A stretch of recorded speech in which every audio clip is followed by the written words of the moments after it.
savons tous bien que le diable est un voleur qui vient faire quoi? Voler. J'avais dit autrefois, un voleur, avant de voler, il fait des enquêtes. Parce qu'un voleur ne perd pas son temps. Venir dans le temps, il nous dit, ah, t'es avant, c'est que je vais voler. Un vrai voleur, c'est que je vais voler. C'est-à-dire, cette bénédiction qui sera avec toi, à un autre moment, c'est elle-même qui attirera l'ennemi. Je parle à quelqu'un. Parce que tu as un objet qui l'intéresse. Et lui, en tant que voleur, doit venir faire quoi? Te voler. David dit ceci, oui, le bonheur et la grâce m'accompagneront tous les jours de ma vie. Et je ferai quoi? J'habiterai dans la maison de quoi? De qui? De l'Éternel. Écoute ceci. David dit ceci, le bonheur que je reçois, la grâce que je reçois, moi et le bonheur ensemble, nous serons dans la maison de l'Éternel. Pourquoi? La maison de l'Éternel est la maison de sécurité. Là, le diable ne vient pas. Si tu aimes ton mariage, si tu aimes ton trésor, prends-toi et ton trésor. C'est comme ça que le bonheur va t'accompagner comment tous les jours de ta vie. Le diable ne perce pas la maison de Dieu, n'entre pas dans le sein de ça. Mais quand tu reçois le bonheur, c'est ailleurs. Malheur aux gens qui ne comprennent pas ces choses. Malheur aux gens qui se prennent la tête. Ah, j'ai reçu. Malheur aux gens. Et puis regarde une chose, écoute encore. Comment il peut dire, c'est impossible de passer tous les jours de sa vie de la maison de l'Éternel? C'est impossible. C'est impossible. Je dis encore, c'est l'homme qui parle est un prophète. Les paroles ou le langage prophétique n'est pas toujours facile à comprendre. Comment vivre tous les jours dans la maison de l'Éternel? Parce que c'est clair, la maison de l'Éternel, ou on peut considérer comme une église. Comment vivre tous les jours dans l'église? Et d'ailleurs, les gens qui vivent tous les jours dans l'église, on le considère comme les gens qui n'ont pas de maison. C'est pourquoi ils s'abritent. Les jours ils seront des maisons, ils quitteront. Mais comment tous les jours vivre dans la maison de l'Éternel? Qu'est-ce que, comment le prophète voulait dire ici? Est-ce que j'attire ton attention? J'attire ton attention. Cet homme est un prophète. Qu'est-ce qu'il parle? C'est des maisons, il parle. Comme Dieu a des projets, ou avait des projets, un grand projet accompli, lui étant prophète, étant esprit de Dieu, lui aussi connaissait les projets de Dieu. Sachant ceci, que dans les jours à venir, l'homme le plus élevé du monde se manifestera, Jésus. Et cet homme dira ceci, ce temple, je ferai quoi? Je briserai ce temple. Écoute, je vais développer, je vais comprendre. Je le construirai dans l'homme. La Bible dit ceci, ne savez-vous pas que votre corps est comment? Est le temple de Dieu. Écoute, David qui parle ici est un David spirituel. Il sait ceci, que mon corps est un temple de Dieu. Donc mon esprit, ma bénédiction, je m'abrite dans ce corps ici. Et c'est un corps que Dieu ne quittera pas. Qui m'a compris? C'est pourquoi, à chaque fois que tu fais les pas, c'est la maison de Dieu qui se déplace. Alléluia. Parce que tu es un esprit qui habite ton corps. Tu es un esprit qui habite les temples de Dieu qui est ton corps. C'est là, c'est oh mon Dieu, oh mon Dieu. C'est pourquoi la Bible demande ceci. Les premiers sacrifices que l'homme doit donner à Dieu, il dit quoi? Il dit quoi? Donnez vos corps en sacrifice. Comme un sacrifice comment agréable devant Dieu. Quand tu donnes ton corps à l'Éternel, qu'est-ce que Dieu en fait? Dieu en fait un temple où ton esprit va habiter. Et si Dieu fait de ton corps un esprit ou un temple où ton esprit habite, écoute, l'ennemi ne perce pas ce temple-là. Pour recevoir ta bénédiction, tu iras avec jusqu'à la fin du temps. Et avant de passer, tu fais un bon héritage à tes enfants. Tu les lègues aussi la force. Et le Dieu qui est avec toi sera le même Dieu qui va continuer avec tes descendances.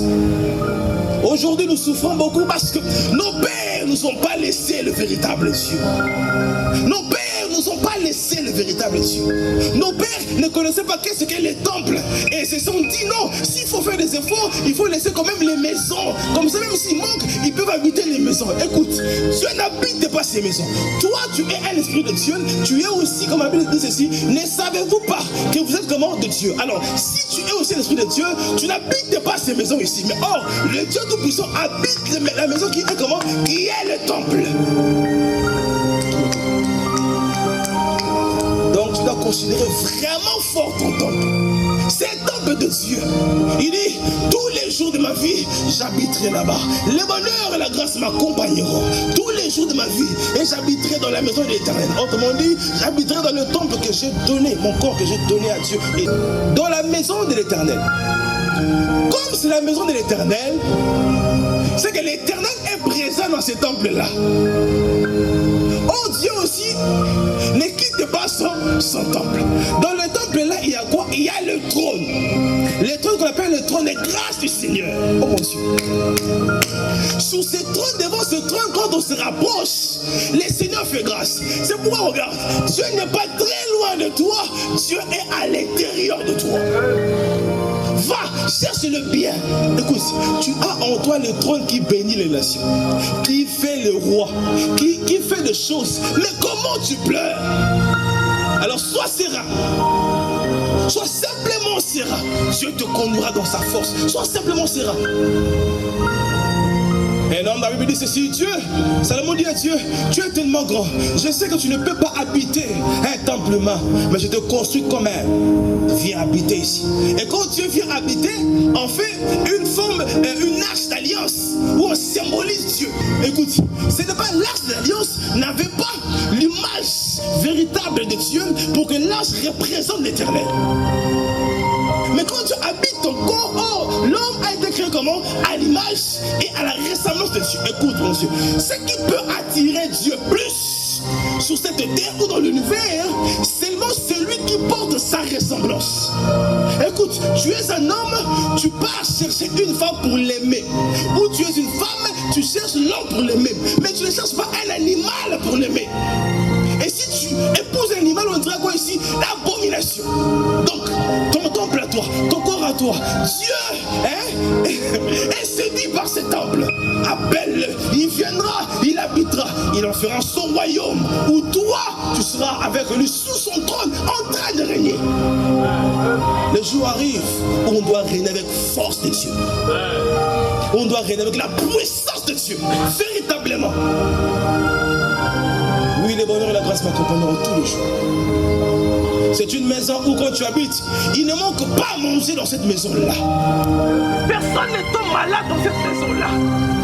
Amen. Personne ne tombe malade dans cette maison-là. C'est pourquoi, regarde, la première bénédiction des gens, le premier signe qui doit te montrer que tu es, écoute-moi bien ici, le premier signe qui doit te montrer que tu es vraiment en communion avec Dieu, que tu es vraiment en relation avec Dieu, c'est-à-dire quoi? Ta santé, ton corps doit être sécurisé. Tu ne peux pas tomber souvent malade, jamais. Le premier signe. Parce qu'on sait, c'est là-bas que tu habites. Je parle à quelqu'un. C'est là-bas que tu habites, c'est là-bas que Dieu agit. C'est pourquoi c'est encore normal, écoutez ici, c'est encore normal de manquer de choses, mais pas quand ta chair tombe malade souvent. Si je parle à quelqu'un, pas quand ta chair tombe malade souvent. Si tu comprends ces choses, écoute, moi tu m'as fait grâce. Les gens qui sont avec moi le savent. Moi tomber malade, c'est que Dieu veut m'enseigner quelque chose, ou il n'est pas d'accord avec moi. C'est comme ça que je tombe malade. 2 ans, on a de 3e année, attends ma arrêté. Je porte l'Éternel. Oui, j'attends les bénédictions, mais écoute, Dieu habite ce corps ici. Il y a toujours quelques bénéfices. On a fait de ton corps le temple de Dieu. Il assurera le fondement de ta maison. Il assurera la fondation de ta maison. Et bien, déclare ceci. Si tu bâtis une maison, tu veux bâtir, ne bâtis pas comment? Sur la sable. Quand la tempête viendra, fera quoi? La sable, les sables, feront renverser cette maison. Mais bâtis sous le roc. Quand Dieu est véritablement dans ton temple, ou qui est ton temple, quand les vents de maladie arrivent, ces vents ne te feront rien. Quand les flèches arrivent, ces flèches ne te feront rien. Quand les projets de l'ennemi arrivent, c'est ça là, de l'autre côté. Parce que Christ est ton fondement. Et de ce que Paul dit, gagnez Christ. Gagnez Christ. Si tu gagnes Christ, tu gagnes. Écoute, tu sais, quand on parle de Jésus-Christ, il y a des gens qui, oh mon Dieu, c'est ici que je clôture, on va prier.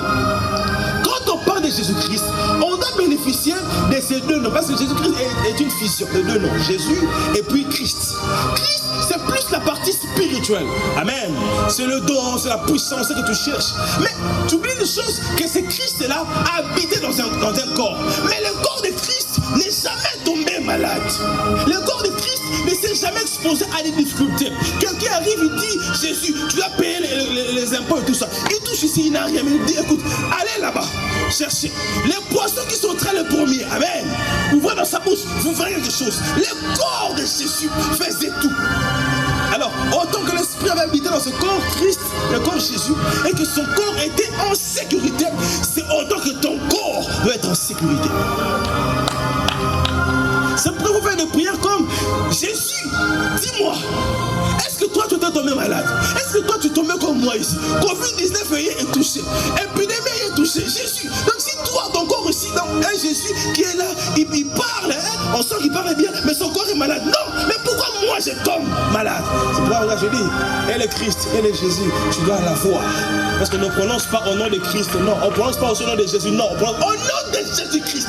La combinaison, la fusion. Alors, si Christ est avec toi, ton corps ne doit pas exposer le danger. Lève-toi là, tu vas prier.